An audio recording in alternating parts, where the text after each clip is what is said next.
Thank you for listening to Depictions Media Radio.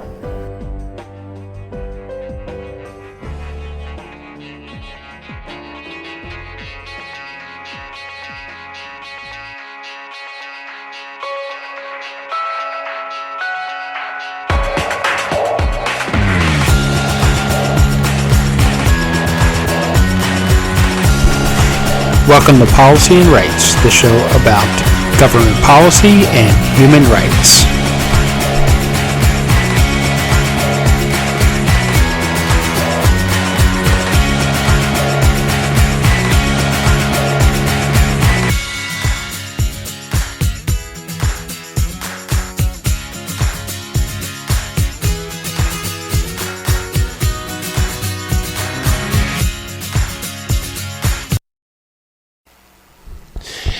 Welcome back to Policy and Rights here on Depictions Media Radio. I'm your host, Michael Clogs. And the United Nations World Food Program, or the WFP, has rapidly deployed food and logistics equipment to support communities devastated by the earthquake in Afghanistan near the city of Khost. 18 trucks were deployed to the earthquake-affected areas carrying emergency supplies, including high-energy biscuits, mobile storage units. The WFP plans to provide emergency food to an initial 3,000 households and is ready to ramp up its support pending the results of ongoing post-disaster assessments. WFP, together with humanitarian partners, have been assessing the earthquake damage and needs of the families on the ground. The remote districts of Gilan and Barmaut and Partika provinces, Khost province, are among the worst hit. 70% of the homes were completely destroyed, and at least 1,000 people reportedly killed and 2,000 others injured. However, rescue efforts have been hampered by heavy rains, wind, as well as poor connectivity in affected areas. The Afghan people are already facing an unprecedented crisis following decades of conflict, severe drought, and economic downturn. The earthquake will only add to already massive humanitarian needs they endure daily, including for the nearly 19 million people across the country who face acute hunger and require assistance. The WFP teams reportedly mobilized will continue to provide support and help to affected families get through the latest tragedy. So, in this next segment, if you listen, you will hear the current president of the UN Security Council, the permanent representative for Albania, give a statement, and there will also be another press statement and questions answered by other journalists about what is happening with Afghanistan versus the earthquake, and of course other issues from around the world that the UN is taking part in. So let's listen to that now.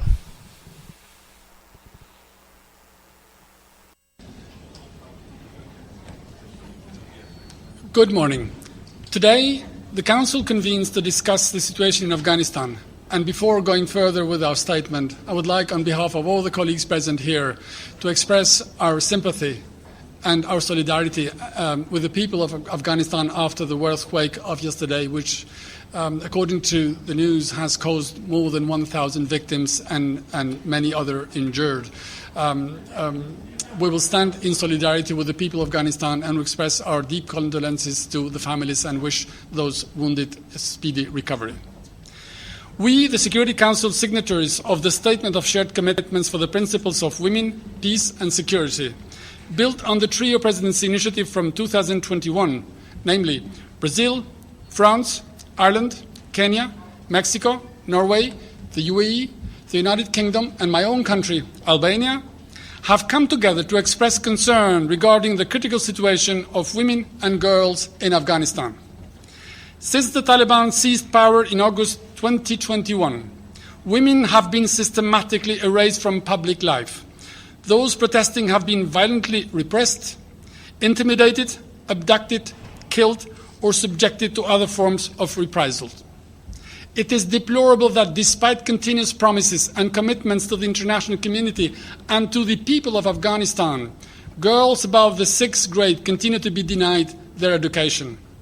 We urge the Taliban to immediately reverse the policies and practices which are currently restricting the human rights and fundamental freedoms of Afghan women and girls, and which continue to aggravate the humanitarian, economic, human rights and social crisis and undermine the goal of sustainable peace and stability in Afghanistan.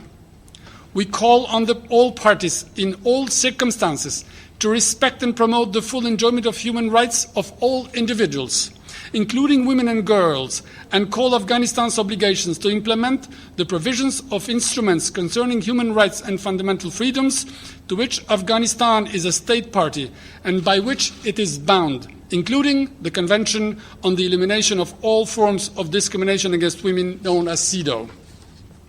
We strongly support the mandate of the United Nations Assistance Mission in Afghanistan, UNAMA, in supporting and promoting gender equality, women's and girls' empowerment and the full protection of their human rights, including education, and the full, equal, meaningful and safe participation of women in all levels and stages of decision-making processes. We strongly condemn all cases of violation, abuses and reprisals committed against women human rights defenders, women peace builders, civil society activists, and against journalists, healthcare and humanitarian workers, as well as against those previously associated with the government, police, justice, and security sector. We join the strong calls for urgent investigations of such matters so that perpetrators can be held accountable. It is undeniable that gender equality and women's and girls' empowerment are fundamental to achieving Afghanistan's economic and sustainable development goals. Recovery in Afghanistan cannot happen without women going back to work and girls going back to school. Their rights to education, work and freedom of movement must be guaranteed, respected and protected. We will closely monitor developments through various sources, including UN agencies, the UN Special Rapporteur on the situation of human rights in Afghanistan and civil society organizations, and will continue to speak out if women's and girls' universal human rights and freedoms will continue to remain under attack or are restricted and threatened. The situation of women and girls in Afghanistan must remain high on the agenda of the Security Council.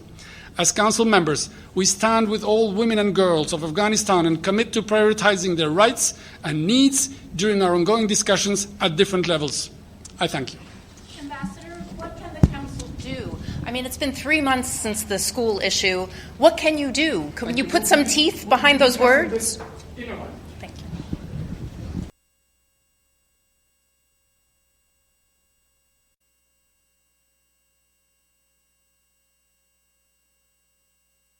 I now give the floor to Mr. Ramiz Alakbarov.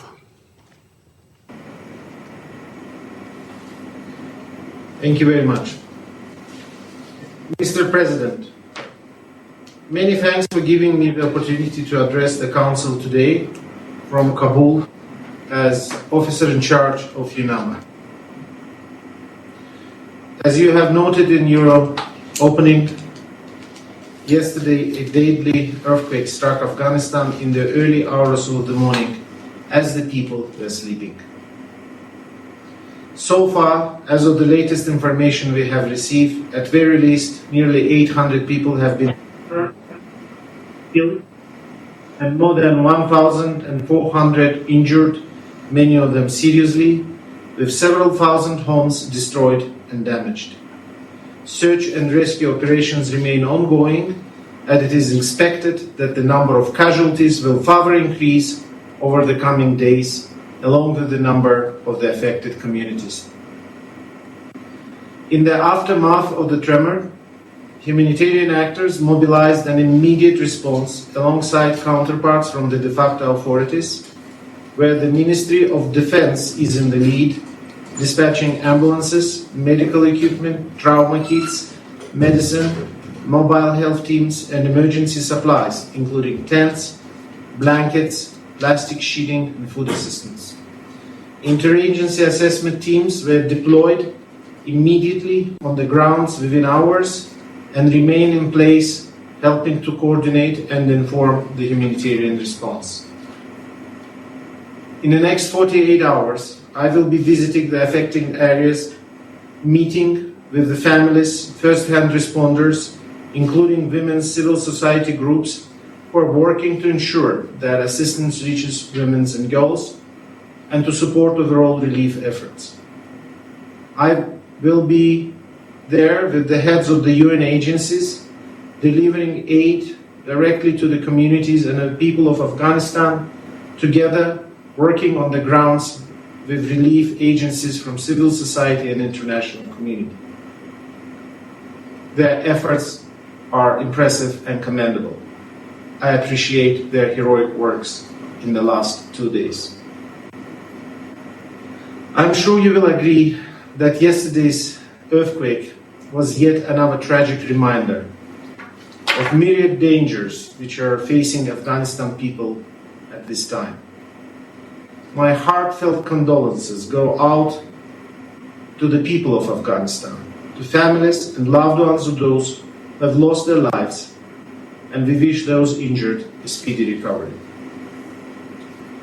Mr. President, my briefing today, however, will focus on other emergencies confronting the population in Afghanistan today, of which Wednesday's earthquake is just one.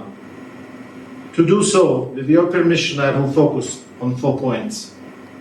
These points are the human rights situation, the economic crisis, the ongoing humanitarian emergency, and finally, the need for continued engagement with the de facto authorities. Let me begin with the human rights. The human rights situation in Afghanistan remains precarious. Despite the adoption of the general amnesty and repeated assurances by the de facto authorities that it is being respected, UNAMA continues to receive credible allegations of killings, ill treatment, and other violations targeting individuals associated with the former government of Afghanistan. UNAMA also continues to receive credible allegations of violations committed by the de facto authorities against individuals accused of affiliation with the armed opposition and ISIL-KP. More needs to be done by the de facto authorities to prevent such violations and to demonstrate that then they are perpetrated, violators are held accountable. The de facto authorities have increasingly restricted the exercise of basic human rights, such as freedom of peaceful assembly, freedom of opinion and expression, quelling dissent, and restricting civic space in the country. These restrictions continue to be aimed particularly at the rights and freedoms of Afghan women and girls, limiting their involvement in social, political, and economic life. These include, most prominently, the ban on secondary schooling for girls and the decision to impose face covering on women, on which you have been briefed in detail by former Special Representative Secretary General Ms. Deborah Lyons. The cost to the economy of these policies is immense. The psychological cost of being denied education, for example, are incalculable, and women are collectively being written out of the society in the way that is unique in this world. Nevertheless, let me assure this Council that UNAMA will remain a vocal and visible voice for safeguarding the human rights of people of Afghanistan, specifically those of women and girls. Mr. President, the second issue I want to address is the ongoing economic crisis. This is perhaps the single most important issue in Afghanistan as a potential driver of conflict a driver of misery. The Afghan economy has contracted an estimated 30-40% since August. Output and incomes have reduced by 20-30%, while there has been a 50% decline in the number of households receiving remittances. It is possible that unemployment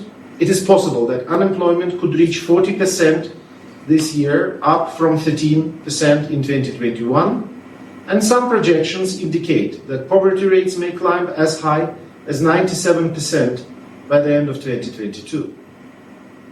Even more alarming, 82% of the households are now in debt. While the deteriorating economy offers few chances to climb out of that debt, and the coping resources which have helped many families to get through the winter's difficulties and the humanitarian emergency which we experienced, unfortunately those resources have been depleted. If the economy is not able to recover and grow meaningfully and sustainably, then the Afghan people will face repeated humanitarian crises, potentially spurring mass migration and making conditions ripe for radicalization and renewed armed conflict. At the same time, Afghanistan remains highly vulnerable to future climate change and geopolitical shocks. This comes on top of extreme poverty and backwardness of Afghanistan rural areas, where productivity is low and education and health services are often non-existent. Let me be very clear. These problems are at the root of all socio-economic and political dilemmas Afghanistan has faced in the past and is facing now. These need to be addressed if different social and economic outcomes are to be achieved in Afghanistan at any given time. Currently, Afghanistan is experiencing its second drought in successive years, while other emerging threats, such as floods and disease outbreak, as well as locusts and livestock diseases impacting agrarian communities and households, not to mention natural disasters such as recent earthquake, are deepening and aggravating pre-existing vulnerabilities. No matter what we do, Afghan rural areas must be given priority attention with the focus on agricultural and food systems to prevent cycles of hunger. We must help drive a grassroots economic recovery which is anchored in the creation of value chains and developing linkages between farmers and food producers and local markets. This in its turn will reduce child labor, improve health outcomes, and create an enabling environment for social development and change.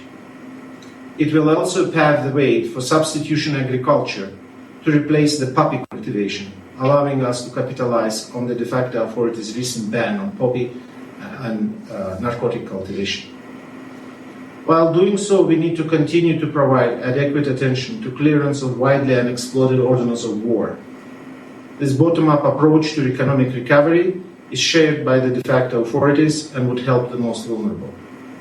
Already, the UN country team is implementing such approaches in rural areas through an area-based approach that channels technical and financial support directly to local communities and small enterprises, restores local small infrastructure, and provides basic income support to some of the most vulnerable in the society. However, funding for these types of economic recovery activities is minimal so far. We need your support. Mr. President, when I and other members of the UN senior leadership team travel around the country and meet with vulnerable, affected communities, the conversations leave a lasting impression. Let me share some. Afghan families are humbled and grateful for the lifeline provided by the humanitarian response.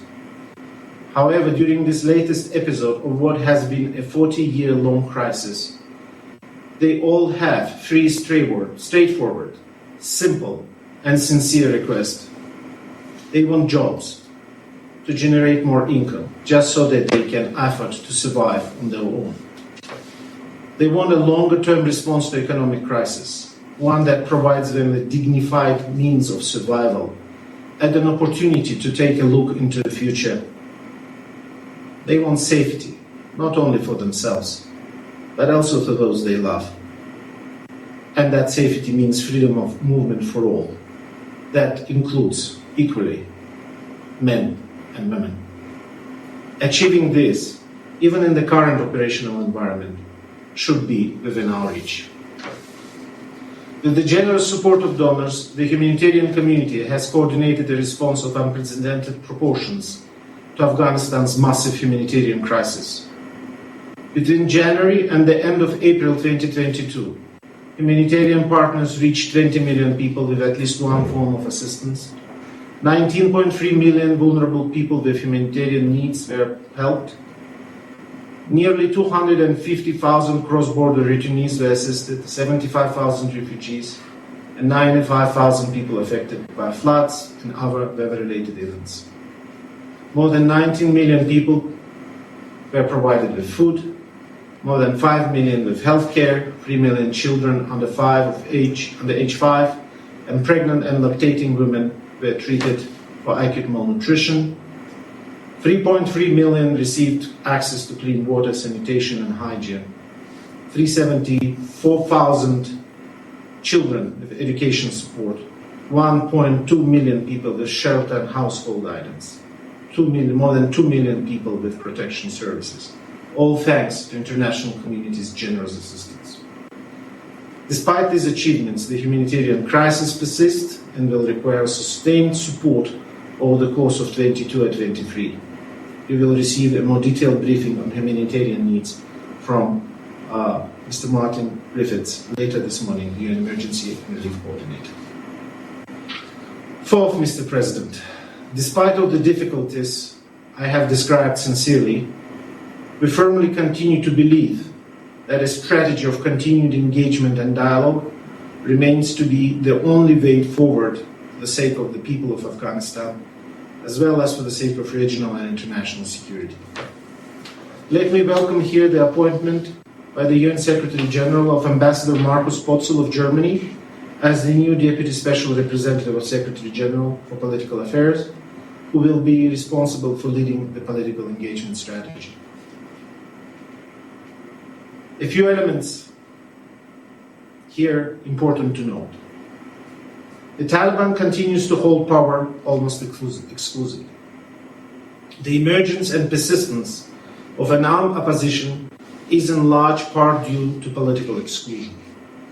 The overall security environment is becoming increasingly unpredictable. We are seeing clashes between forces of the de facto authorities and armed political opposition, specifically in Panjshir and in Bahlan provinces, as well as improvised explosive devices, attacks, and targeted assassinations against the de facto authority targets by both armed political opposition and ISIL-KP. Armed opposition attacks against the de facto authorities doubled in May compared to April. The number of ISIL-KP attacks has generally decreased compared to the same period, but their geographic scope had widened to 11 provinces as compared to 6 previously. We cannot exclude the possibility of increased instability if people's rights are denied and if they don't see themselves included in the government. Our strategy in the months ahead seeks to promote political consultation and inclusion in a longer term. In the meantime, we are engaging with the de facto authorities to increase predictability in our relationships. Even as the international community and the Taliban remain far apart on the question of human, women's, and political rights, there are some areas where we can do better to improve the lives of Afghans, as well as to advance on issues of common concerns, such as counter-narcotics and mine action. Establishing an agenda of common interest will help build confidence and reduce misunderstandings. This includes type of assistance that directly support basic human needs, while moving where possible beyond pure humanitarian delivery into sustaining livelihoods of ordinary Afghans, according to basic human needs, as was described earlier in my intervention. Mr. President, the challenges ahead are significant and will require more patience. But we must endure. It is the least that Afghan people deserve. We continue to believe it is the only way forward for their benefit and the benefit of the international community. Mr. President, I thank you for your attention. I thank Mr. Alakbarov for his.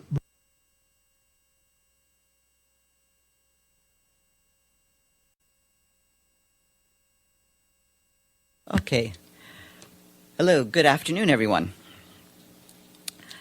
You will have seen that we just issued a statement in which the Secretary General said that he is saddened to hear of the tragic loss of life caused by the earthquake which struck Afghanistan earlier today, local time, near the city of Khost. Hundreds of people have reportedly been killed and injured, and this tragic toll might continue to rise.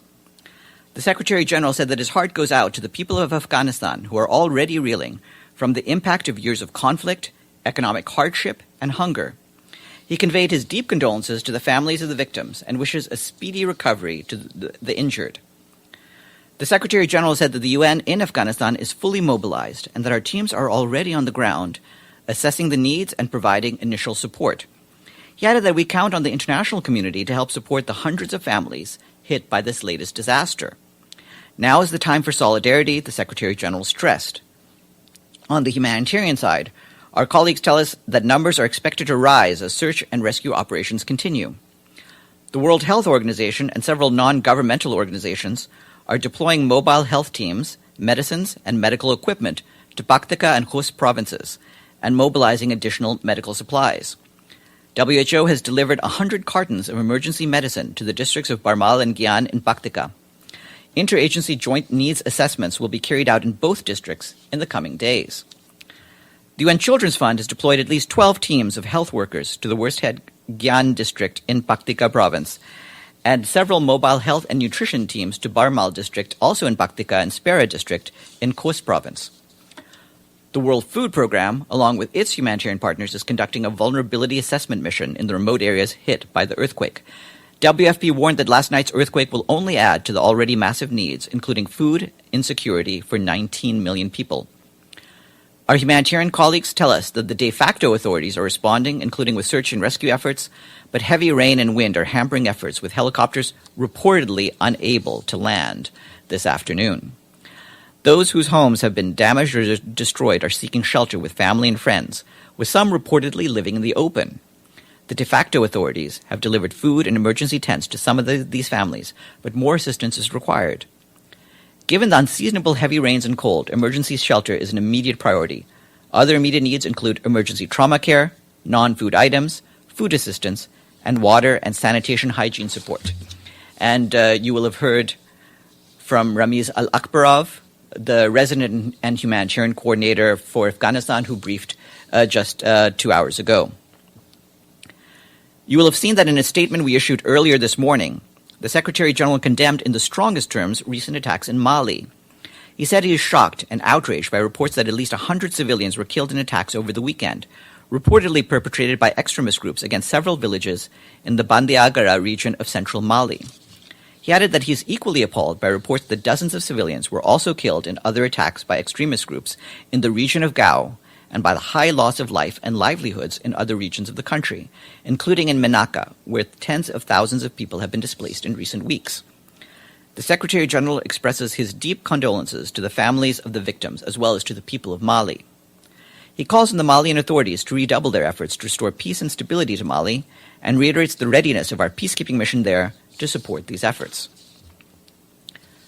The United Nations regrets that several milestones of the Libyan Political Dialogue Forum Political Roadmap, adopted in Tunis in November 2020, were missed over the course of 2021, including the conduct of national elections scheduled for the 24th of December 2021.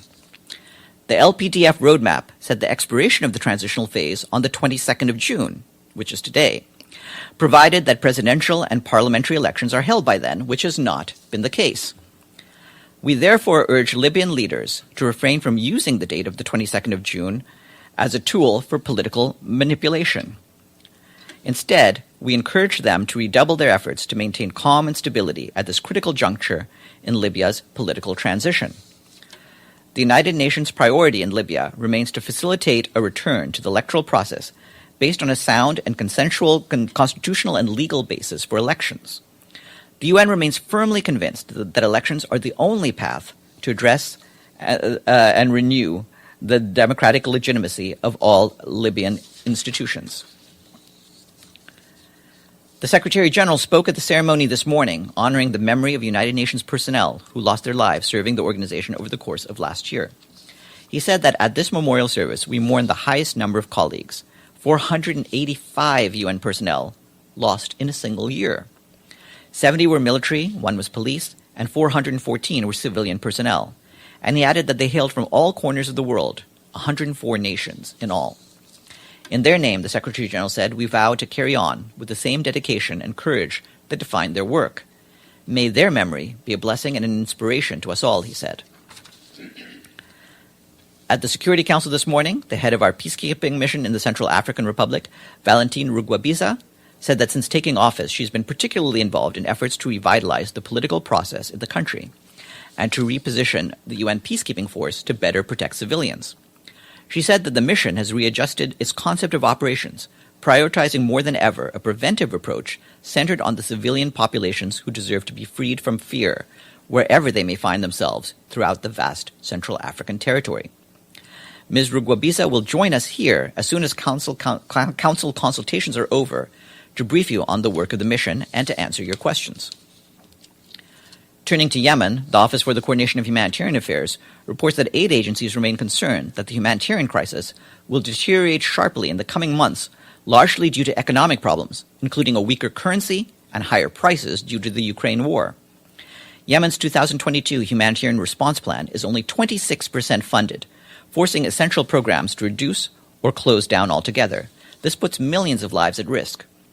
Our humanitarian colleagues warned that the aid cuts, which are impacting all sectors, will also undermine prospects for further political progress after all the hard work that went into agreeing and extending the recent truce.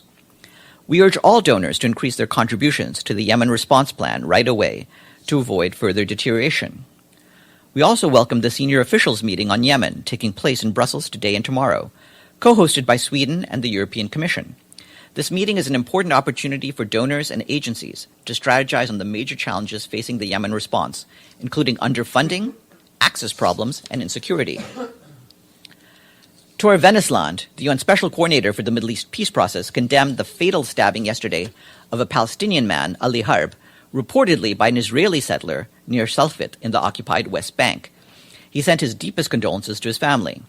Mr. Venesland added that perpetrators of violence must be held accountable and swiftly brought to justice.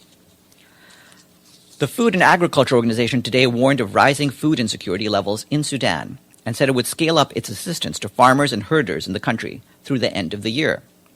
FAO will assist more than 2 million people with a range of interventions supporting crop, livestock, and vegetable production, cash transfers, and the rehabilitation of vital irrigation infrastructure and systems. The agency said that food insecurity is the result of the combination of armed conflict, economic turmoil, and low production of key crops. In addition, the harvest for the 2021-22 season is expected to drop by over a third compared to previous seasons. FAO requires $51.3 million to provide assistance through the end of the year. Today, the Food and Agriculture Organization also warned that farmers in parts of northern Ethiopia are in serious danger of losing the main planting season from June to August if they do not receive urgent support from the international community to sow their fields. FAO noted that this would further deteriorate the already serious food security situation in the region. FAO said that with the rainfall outlook foreseen to be favorable, the season offers a crucial and cost-effective opportunity to improve food availability across the region.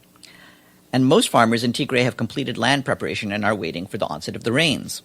However, FAO warns that limited access to agricultural inputs, particularly fertilizers and seeds, is a major threat to the season. The Food and Agriculture Organization and its partners are seeking to mobilize $96 million immediately, focusing specifically on the time-sensitive opportunity offered by the government of Ethiopia to purchase fertilizers at cost price. In Costa Rica, our team, led by resident coordinator Allegra Bayochi, is supporting authorities in implementing actions to tackle hate speech and discrimination. Overall, hate speech and discrimination increased by more than 70% in Costa Rica over the past year. These findings come from a study our team just completed, which also found that men issue more than 60% of negative messages. The study leveraged artificial intelligence to analyze social media content, finding that people involved in politics, members of the LGBTQI community, and women are the most targeted. Our team is reiterating our call for constructive dialogue to tackle discrimination and is reaffirming that politics and electoral processes should be spaces for solution, not hate. And last, moving to Samoa, the country recorded its first community transmission case of COVID-19 on the 17th of March. Our team, under the leadership of resident coordinator Simona Marinescu, is supporting the government's transmission control and recovery initiatives. Since March, the resident coordinator's office worked with Mercy Ships Australia to facilitate the shipment of 9,600 rapid antigen test kits to the country. UNICEF also continues to support Samoa's national vaccination rollout, partnering with the Australian government to deliver 70,200 COVID-19 vaccine doses, while providing training for vaccinators and supporting risk communications campaigns. And later we'll hear from Paulina Kubiak and, like I said, our guest, the special representative for the Central African Republic. Before that, do you have any questions? Yes, James. So I have a couple of follow-ups, but first, if I can ask you if there's any update on the negotiations, which we understand are at quite an advanced stage, on trying to get the grain from Ukraine out through the Black Sea and get the Russian grain and fertilizer to market. There's nothing, as we've made very clear, because of the sensitivity of these discussions, there's nothing we can really share about these discussions. They are continuing, and we're very glad that they're continuing. We believe a number of governments are trying to be helpful, and we encourage that.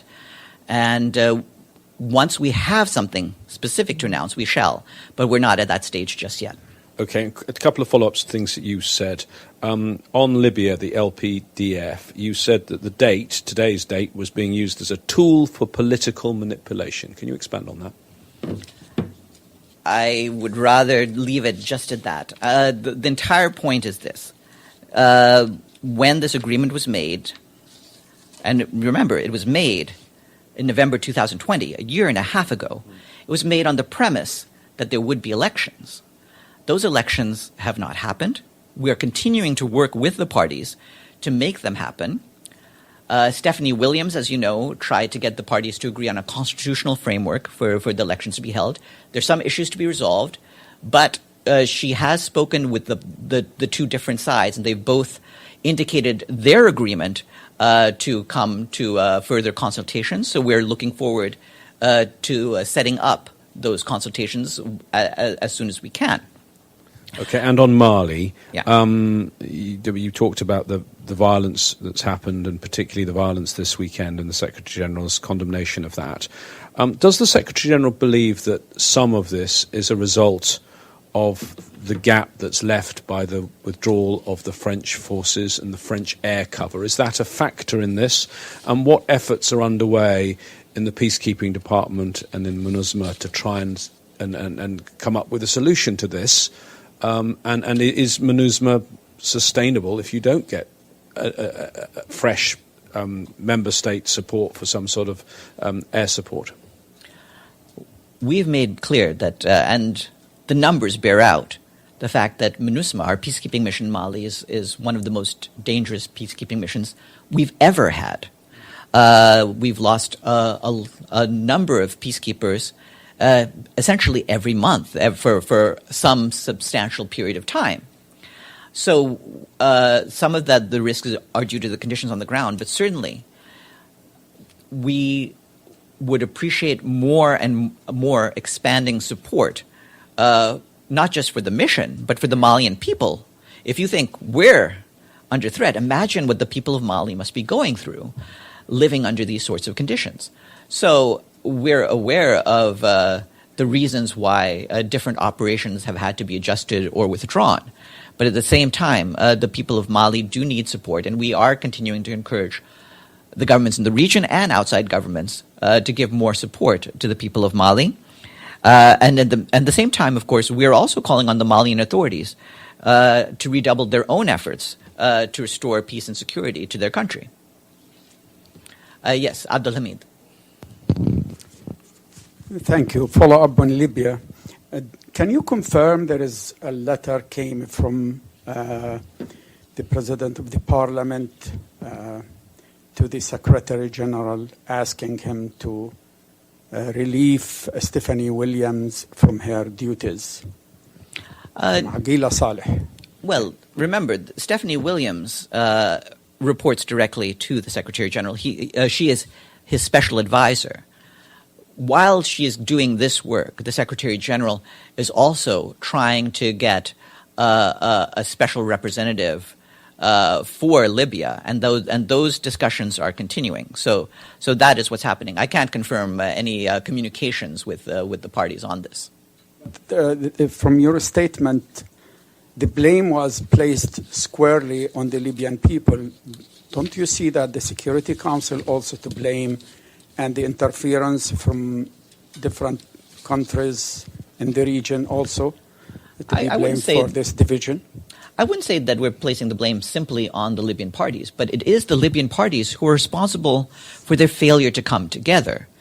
We, as you know, have been working for years trying to bring the country under a unified set of structures, a unified government, and it is up to the parties themselves to continue to cooperate on that process. You're absolutely right that other governments, other parties inside and outside the region have been contributing to an atmosphere in which there's further divisiveness rather than further unity. And we want that to end. We want the parties to come together. The Libyan people have basically been suffering for a decade, and this has to stop. Thank you. I have one more question. It's okay. Sure. I'm glad that Mr. Tor Winsland used the word condemn. Normally he doesn't. He used it one more time during the funeral of Shireen Abu Akleh. But during this period, there was one Palestinian killed also at a checkpoint, and 3 Palestinians were killed in the heart of the city of Jenin. But we have not heard his voice during this killing. Well, all of these cases need to be examined. They need to be thoroughly investigated. There are different circumstances in different cases, obviously. But we want to make sure that they are fully investigated. And again, we continue to call on security forces to use force only as a last resort. Ray? Thank you, Farhan. And then you. Yesterday, Libyan Prime Minister-elect Fathi Bashagha sent a letter to Secretary General asking him to recognize his government as the only one representing the Libyan people. Can you confirm that you get this letter, and do you have any comment regarding the content of this letter? Thank you. No, it's not for me to judge about the contents of this letter. Regarding where we stand concerning communications by the parties in Libya, I'll just leave it at what I said at the top of this briefing. You heard what I had to say, and that is where we stand on this. Yes, you and then Benno. Thank you. Toshi from Kyoto News. I'd like to follow up on BBC's report on sexual harassment allegations that in the UN that were not properly investigated. Is there a possibility that you launch investigation into those specific allegations? Well, on the cases that have happened, many of them we've talked to you about this over the years, and we've dealt with what those have happened. And regarding issues, including the things that were disclosed in this alarming documentary, what I want to make clear is that we're always trying to reach out and get further information about how to have our institution function better. And we're committed to constantly fighting for ways to improve the process and improve the climate in which people can come forward and talk about any mistreatment, any corruption, any harassment that happens in this organization. And as part of that, of course, we're open to any external evaluation of our processes. We'll examine what came out in terms of new information from this documentary and see what sort of follow-up is warranted. Yes, Benno. So no, sorry. Are you saying those allegations have been properly treated? That's Well, what are you saying? The documentary is fairly wide-ranging, and it covers many different issues, including several that date back a decade or so, and things indeed that came up at this noon briefing. Towards the end of the 2000s, at the start of the 2010s, and so forth.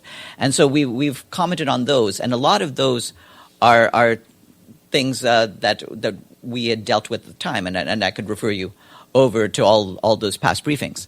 At the same time, it's what's disturbing and what's chastening about this documentary is how many people come forward who believe that the institutions of the UN are not responsive when they try to use them. A lot of people, including the Secretary General, Antonio Guterres, have tried to reform the institutions of the UN. He came in fact, trying to strengthen the whistleblower protections. And there have been some results about that. Since 2017, when Antonio Guterres took office, 68 people were given some type of protection for reporting misconduct. There has been follow-up for a lot of different allegations brought forward by different whistleblowers. But at root, if people feel that they're not being listened to, that the bureaucracy of the UN is insufficiently responsive, then that's something we need to take into consideration and see what we can do to improve this. Because what we want is a climate where everyone feels safe to come forward and can be listened to and can have their views respected and can have them followed up on. I mean, there's a number of statistics, and you can see it on our various public websites, about how we deal with questions of exploitation of sexual abuse. We've responded to your questions on different incidents of sexual harassment over the years, and you can see for yourselves and evaluate for yourselves how well we've handled those processes. But obviously we want to make the institution as a whole better. This is a problem not just at the UN. This is a problem with institutions in general. One of the things that Secretary General has pointed out, for example, is that a lot of the problems having to do with sexual harassment, different toxic workplace environments have to do with the domination by one gender over another in terms of positions of power. And since he's come into office, he's also tried to raise up the number of women in the top ranks of this organization. And so to get to the point, which is where we're at right now, where you have basically equal numbers of men and women at the Assistant Secretary General and Under Secretary General levels in this organization. Will that solve the problem? Not on its own, but it's an effort to try and improve things and make us more responsive. Yes, Benno. Thank you. Follow up on Libya again. Obviously, the situation is very problematic in the country. In the same moment, there wasn't an international conference or a summit in the frameworks of the Berlin process for a while. Would you support and would you call for such a new summit in the next time? Would that be helpful? At this stage, right now, what Stephanie Williams is focusing on, as she made clear over the weekend, is trying to conclude the sort of process that she had been holding in Cairo with the talks on the constitutional framework for elections. So, like I said, we've received some positive responses from each side regarding follow-up, and we're going to try to see what can be done with that. Beyond that, we'll see what further approaches can help with this issue. Yes, Gregory. Thank you very much, Farhan. On Monday, there were Ukrainian strikes on Drarian platforms in the Black Sea. Do you have any comment on the strikes of this infrastructure? Thank you. No specific comment, but obviously, as a rule, we have spoken out against any attacks by any of the parties on civilians and civilian infrastructure. Iftikhar, and then Edward after. Iftikhar? Does the United Nations plan to make a special appeal for funds to deal with the devastation caused by the deadly earthquake in Afghanistan? And at this point, what is UN's message to countries that have conditioned their aid on certain steps, on the implementation of some steps by the Taliban? Well, regarding the second part of your question, I'm not really going to comment on the conditionalities that countries have put in, other than to point out that we ourselves have concerns about the various human rights policies, in particular the policies regarding women and girls that have been put in place by the de facto authorities. However, of course, yes, you're absolutely right. Afghanistan is in a period of need. I think you missed the briefing by Ramiz Alakbarov that happened 2 hours ago. But he made very clear that we are right now, just about 20 hours after the earthquake, trying to determine the scale of what the needs are. Once that's happened, we will in all likelihood put out a full appeal for this. But right now, we still need to gather information about how many people are affected and what their needs are. Edward. Hi, Fahan. I have two follow-ups on Ukraine. First, is there any travel plans for the Secretary General for the next week on the issue of Ukraine? If we ever get something specific to announce, we'll let you know from here. But I can't comment on that at this point. Okay. So the second question on the two captured U.S. citizens. The Russian side said they are foreign fighters. They are foreign fighters, so there's no protection from Geneva Convention. Yesterday, I did check the Geneva Convention. There's no mentioning of foreign fighters in this regard. I just want to know, from the UN perspective view, do these foreign fighters into the category of protected fighters? What I can say on this is that from our standpoint, the United Nations wants to make sure that all armed forces, regardless of where they are from, have their basic rights respected under the relevant international laws. Regarding the Geneva Conventions, the International Committee of the Red Cross is the guarantor of those conventions. So I would suggest you ask them about the applicability of that convention in this instance. Yes, Fethi, did you have a question? Oh, no? Okay. Then Abdul Hamid. And then you. Thank you. The news said that a Turkish ship had moved from the Ukrainian ports carrying a load of grain.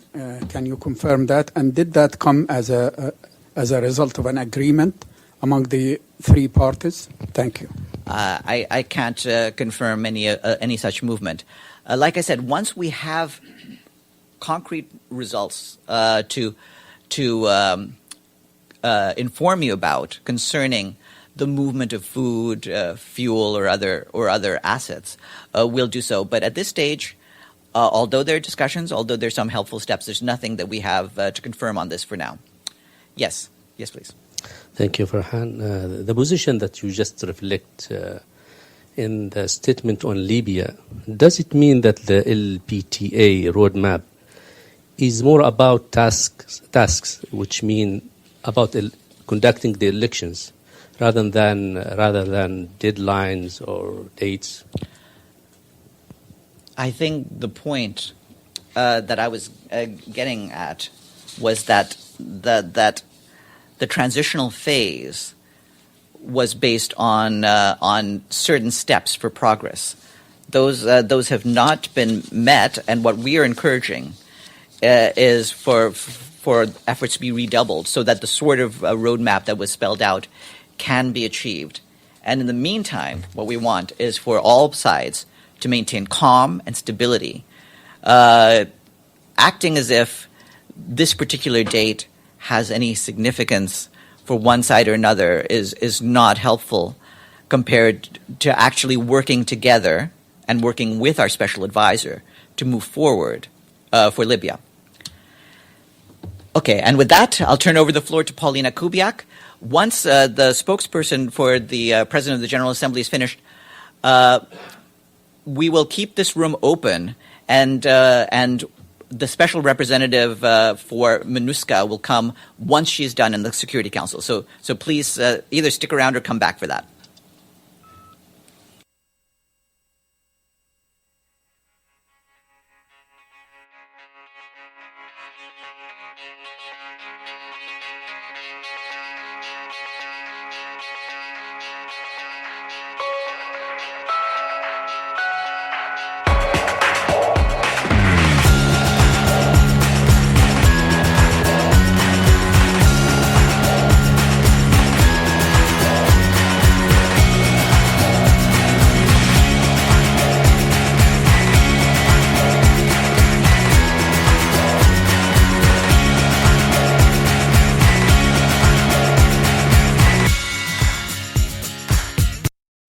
This show has been produced by Depictions Media. Please contact us at depictions.media for more information.